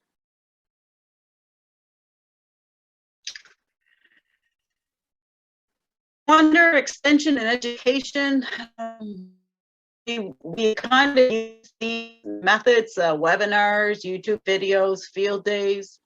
The coordination of tech transfer is really just a combination of webinars, videos, and field days. And we think there is some possibility, or there's interest in additional extension / management delivery services from the marketing board. And we think that it would be good for the Federation to be the coordinator of those, to just try and ensure that there is some continuity amongst the services that are available in various areas and in the delivery of those.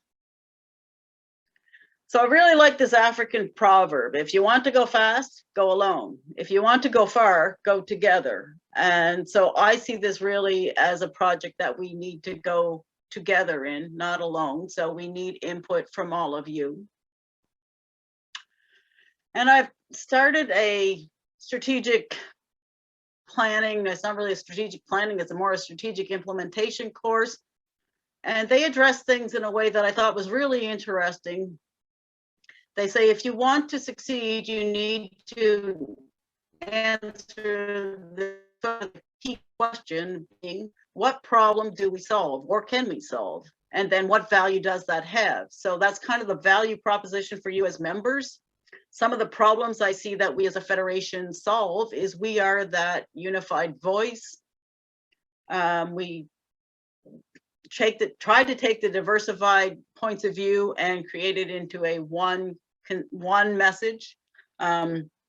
We do that because there's strength in numbers, there's power in numbers, and we all know that if you give people options, say government, as if you were not unified, then they can just say, well, we don't know what to do, you guys can't agree, so we don't have to do anything. So we think there's value in providing that unified voice. We've been working hard to increase the visibility and the presence. That will help us with political clout. That also helps us to be more visible to new woodlot owners. I think that's been working. I've been getting more calls from people who find us. I don't know whether it's through Facebook or through the website, but anyway, they're aware that we're out there. So that helps us with the political clout, the visibility, people knowing we exist. Knowing the value that woodlot owners have. We also, what else problems can we solve? We can provide targeted educational opportunities and connect woodlot owners to like-minded groups, which means we have more knowledgeable woodlot owners, both in terms of the technical stuff, as well as what other research and activities are taking place. We do the lobbying, which well, I don't know if it allows us, but as the lobby group, we say the hard things as a group rather than as individuals, which means that we can't be so targeted. We are a large, diverse group, and this is our message. And so you can't tackle me as an individual for having said the hard things that need to be said. Now, there are probably other problems that we can or could solve. So be very happy to hear from anybody at the things that additional problems that you think we as a federation can solve. So in summary, We represent you. And you, so we actually are, and can say we are the voice of 42,000 private woodlot owners. That's it. Thank you.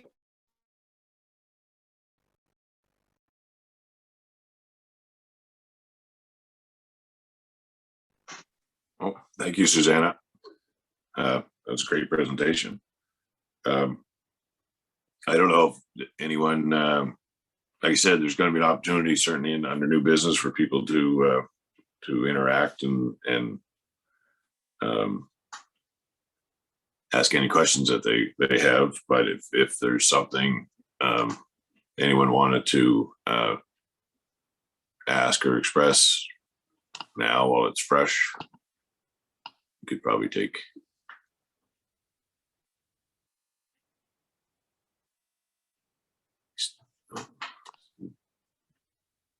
I see Dell has his hand up again. Did you have a question, Dell?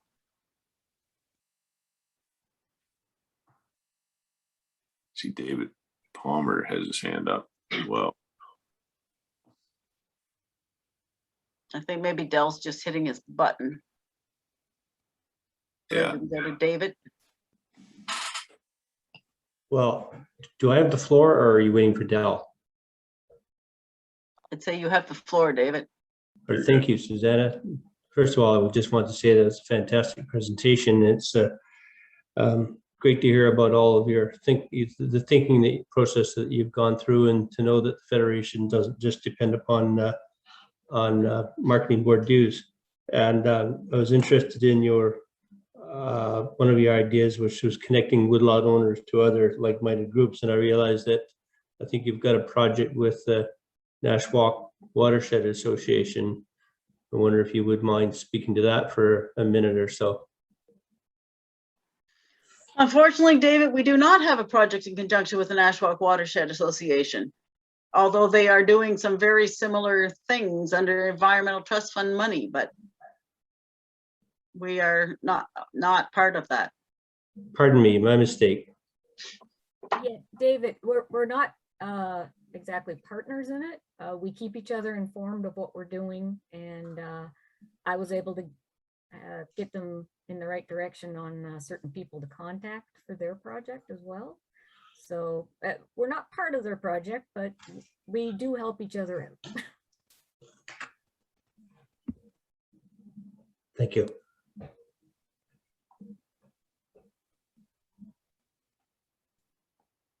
Okay.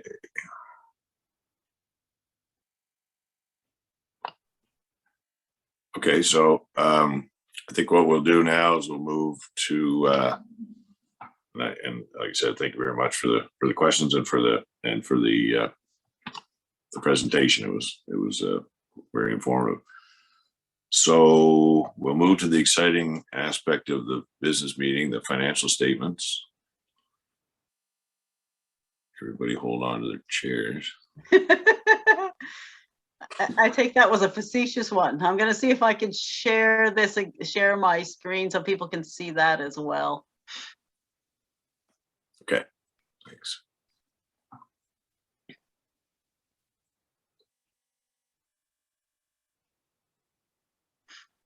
Okay, so can you see that? Yes. Okay. So this is the balance sheet for Federation ending at March 31st, 2021. I guess I should scroll up so you can see the top half. That would be good. Okay, so assets. We have $332,000 in the bank. We have $171,000 in accounts receivable. So total cash assets of $503,000. Our current liabilities are accounts payable of $270,000, and most of the accounts receivable and payable have to do with silviculture. We have a new item this year, which is a loan of $30,000. That is the money that the federal government put out under some of the COVID funding, where you could apply for a $40,000 loan line of credit, and $30,000 is a loan which needs to be repaid, and the other $10,000 is yet to keep. So because payments are not due yet, we have a loan of $30,000, which we did not previously have. We owe receiver generally of the tune of almost $6,000. That's payroll remittances, and $5,000 of HST owing. Retained earnings for the year, our previous year were 138,000. Our current earnings are 53,179. So which will leave us with total retained earnings of 191,000 and a total equity and liabilities of 503,000. Do we want to just, you want me to go through the income statement too before we ask if there's any questions? Yeah, we'll try to get this approved as a package. Okay.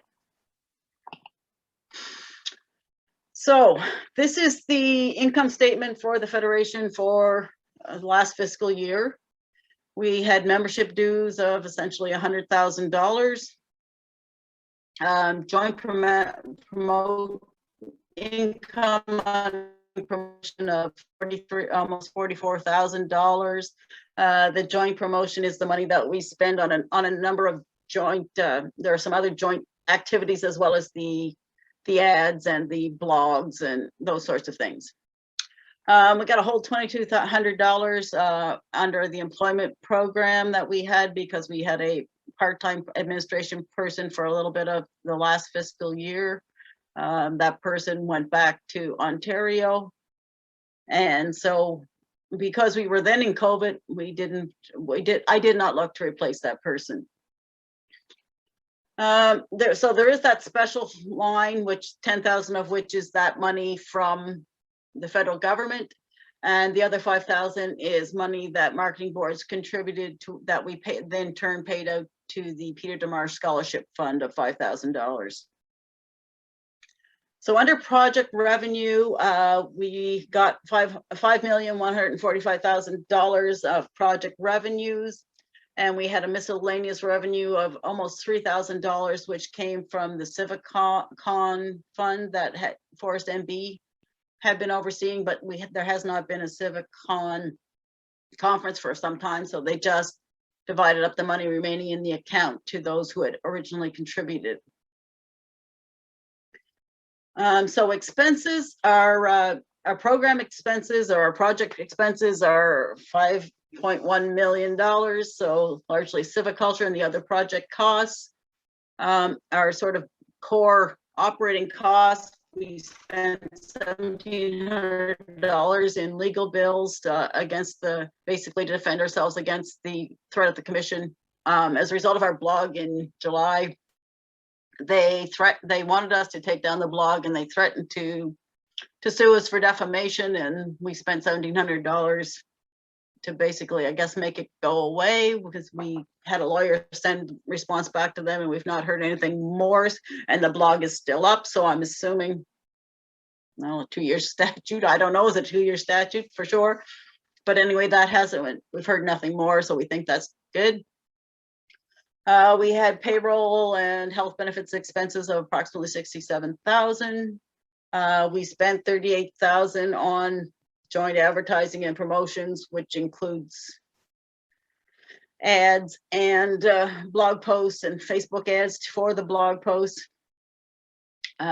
Subscriptions and membership of $1,000. That's our membership to the Canadian Federation. We spent $1,600 on a consultant. That was to write up a business proposal, excuse me, in conjunction with Nova Scotia, looking for funding for the data management system.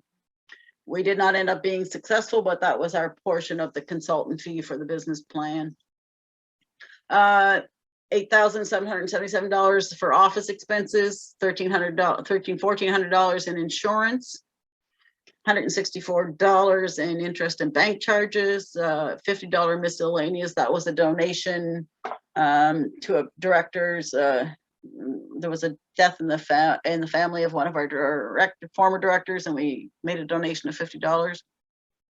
$3,000 for translation and just over $1,000 in travels and meetings. That's down considerably. Of course, we didn't hold an AGM and there was much less travel. So sort of a total operating cost of $122,912, total expenses of $5,254,000, which left us with a net income of $54,759. I guess I can entertain questions should there be any. I'll stop sharing so I can see.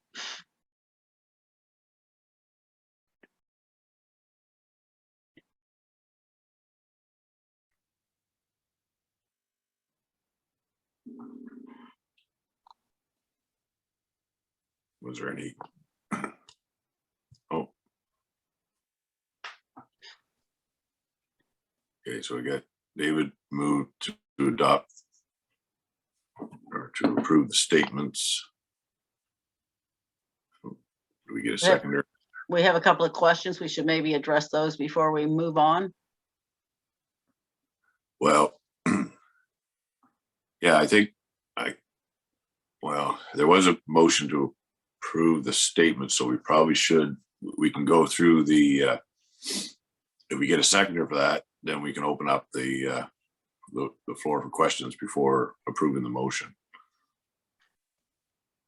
So, okay, so we got, I think Andrew put his hand up, I assume. I don't know if that's a question or a second of the, I'm going to assume it's a second of the motion to approve the statements. So with the motion to approve and seconded, then we'll open up the floor for, I guess, questions on the statements, I suppose. Maybe it's a little bit backwards, but I don't know. Okay, so I'm going to lower all hands so we'll know if there are people will can then raise their hands if they have a question. So we can be clear what we're doing. So maybe those other people were just raising their hand to second things. Yeah, I think maybe so. Okay, so I think we've got a motion and a second to approve the financial statements as presented. I guess all those in favor, raise their hand. All those against.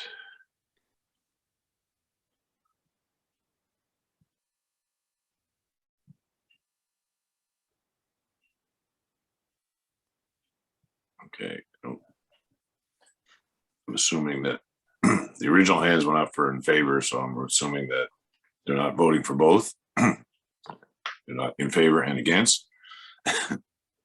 So I would say the motion is carried. So that brings us to new business. I don't know if anybody has any new business they want to bring forward at this point. This would be the time. There is one question under questions and answers, which I'll maybe just read and then we can answer it for this person. Okay. Have the implications of a review of the past 2014 to 2021 forestry agreement and the effects of its successor on wood markets been addressed?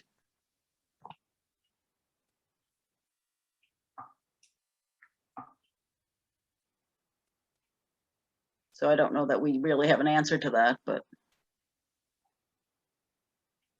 we know it definitely decreases the amount of private wood that's required because they have access to too much crown.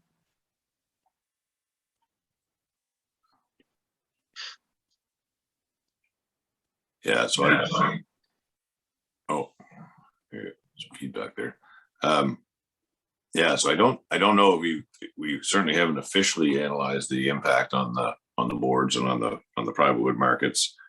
I'm assuming that 2014-2021 is the forest strategy that was announced back in 2014.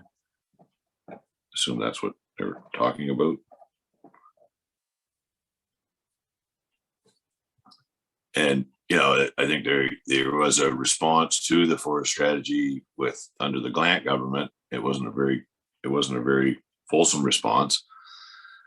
And it took 4 years to put together 7 pages of response. And it really didn't address. Oh. Somebody's not happy. So I don't know. Anyway, we responded to the response. It's basically saying that we were quite disappointed, to have waited for 4 years for that level of response. It was basically just thrown together at the last minute to get it out the door before the next election because it was promised in the previous election. But I think we're very aware that the forest strategy has had certainly hasn't been helpful. There was a lot of words, I guess, about how this was going to benefit woodlot owners. There was no actual indication how any of that was actually going to happen. But I think with all of the capacity that was going to get built with all the, third shifts and different mills and the expansion of certain facilities.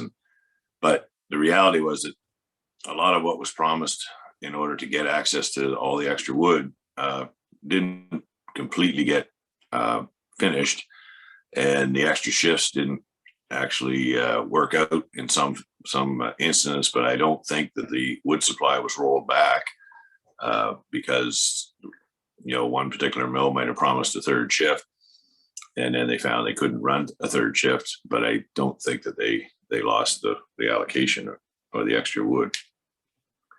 So overall, I would say the assessment of the forest strategy is pretty negative on our end.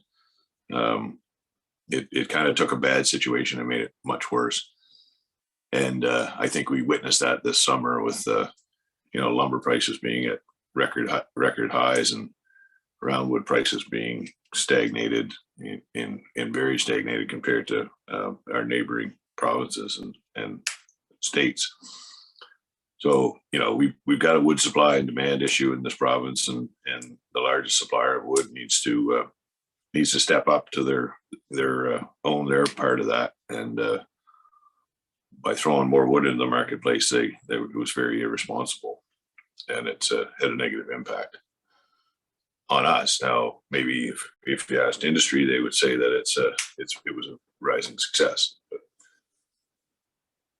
So I don't know if that answers the question or not, but there hasn't been any official federation, presentation on the forest strategy and the impact it's had.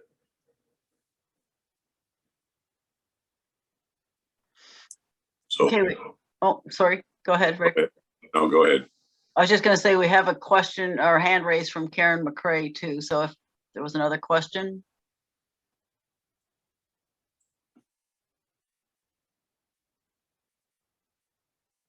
I think Karen's hand might have been raised during that. Hello? There. Hello. Can you hear me? We can. Yeah. All right. This is not Karen McRae. We're both Jason here. McRae. I have two questions. Neither one of them is a motion.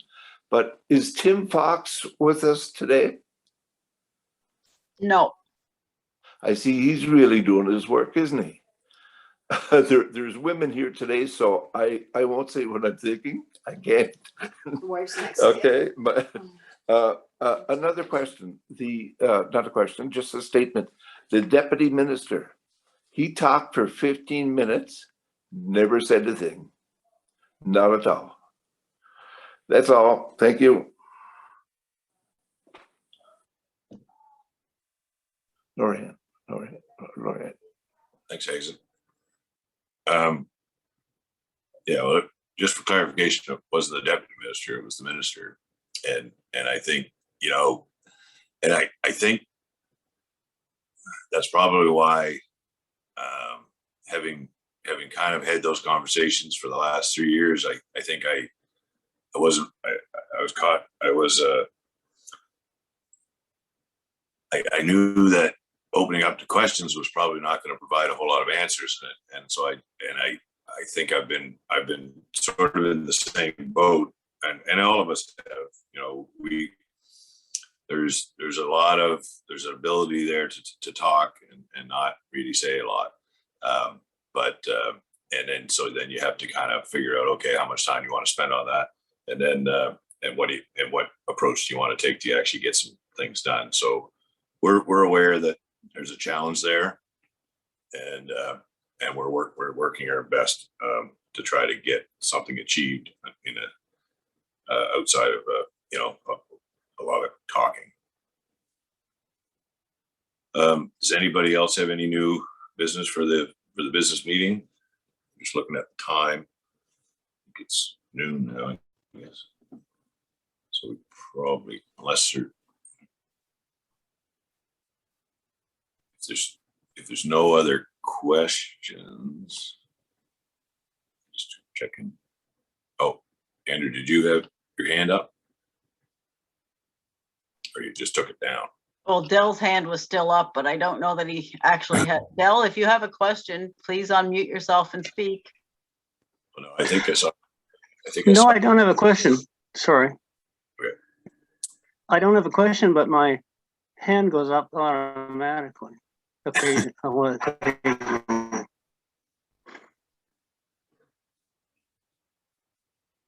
That's all. I did see Andrew's hand pop up there. Andrew, I assume Andrew Clark. Can you hear me? Yeah. I've tried to speak a couple of times, but the voice didn't seem to get through. Okay. Anyway, just I don't seem to have very good control of this hand raising and lowering. No, I'm not going to take any time with more comments. I guess just wanted to know when the hand was raised and when it wasn't. Now it's down, right? I think so. Okay. Yeah. No. Just there's a hand up now. But okay. So I think.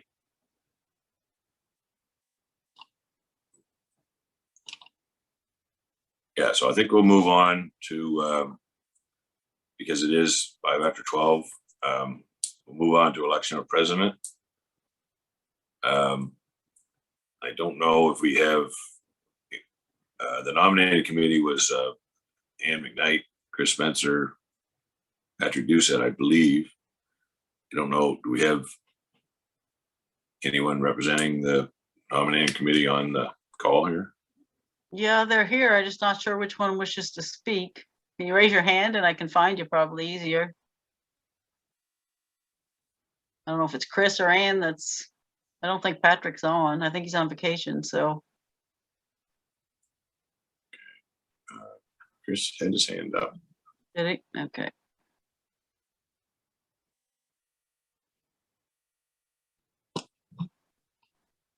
I'm struggling to find him. Patricia, did you find him? Can you let him? Oh, there he goes. Okay, we're good. Thank you. Thanks, Susanna. On behalf of the negotiating team, Patrick Doucette and Ann McKnight and myself, we'd like to bring forward the name of Rick Doucette.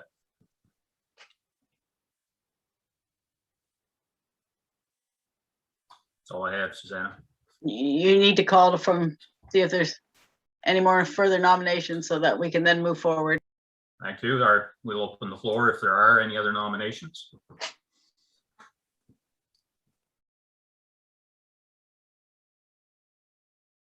If there are nominations, probably the easiest way, if you don't want to raise your hand, is simply type it over in the text box on the far right-hand side.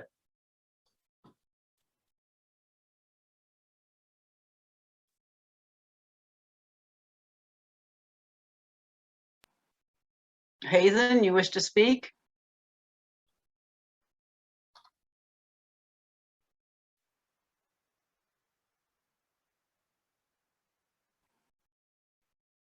Or are you just voting? We're not to the voting piece yet. So if you just, do you wish to speak, Hazen?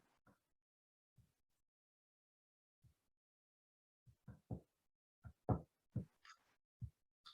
there any other nominations from the floor, from the participants? If you haven't figured out the chat feature, there's a little icon down on the bottom part of your screen. Looks like a chat balloon. You can click on that and type in a nomination if you.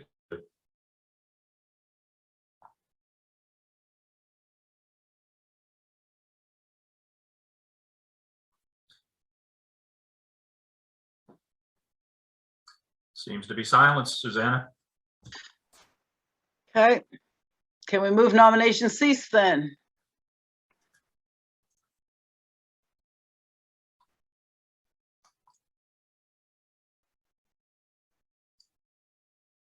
All right, well, if nominations cease, I guess we're. Gee, Rick, congratulations. Thank you very much. I'm kind of don't know whether I should congratulate you or just say thank you for taking it on again.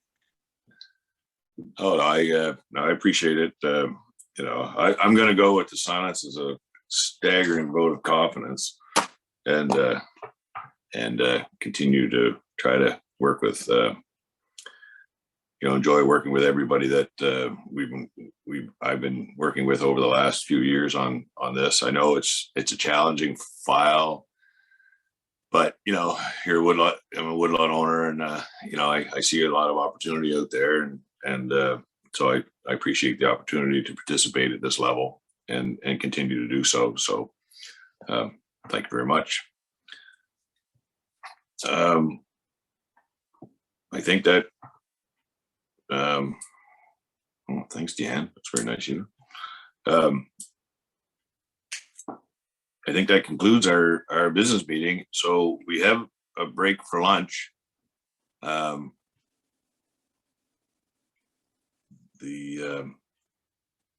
then we have two presentations. One of them we won't be having this afternoon. Bernie's unavailable, but we will be having the presentation on the private woodlots in Quebec and LiDAR mapping and forest collection. So forest collection tools. So certainly would appreciate if you have the time to join with us at those presentations. I assume, Susanna, we are going to break for lunch and reconvene at 1. Is that? Yes, whether people actually want to just disconnect or you just want to leave it on and just rejoin us at 1, that's fine. The presentations this afternoon will be recorded as well, so, and will be available in the future. See, Andrew's raised his hand. Maybe he has a comment.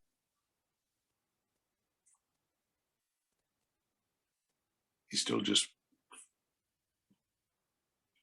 trying. I just want to say I'm glad that Rick is accepting the presidency again, and I think that Susanna is doing a great job. I unfortunately have to go to work, so I won't be around for the afternoon. I just wanted to get that in there. Well, thanks, Andrew. Yeah. Appreciate it. Careful out there.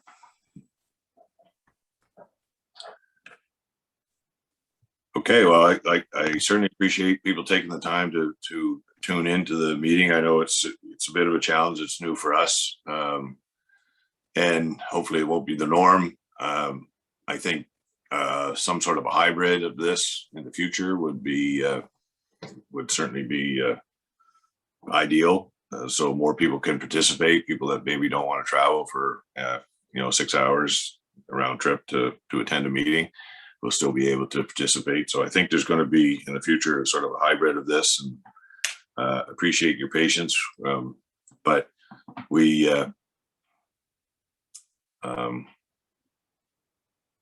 yeah, so we'll reconvene at 1 o'clock. Certainly hope that a lot of you can join us, and until then, enjoy your lunch break, and we'll see you in a bit. And those that can't make it back, certainly, like I said, appreciate you taking the time to be with us this morning. Okay, so take care.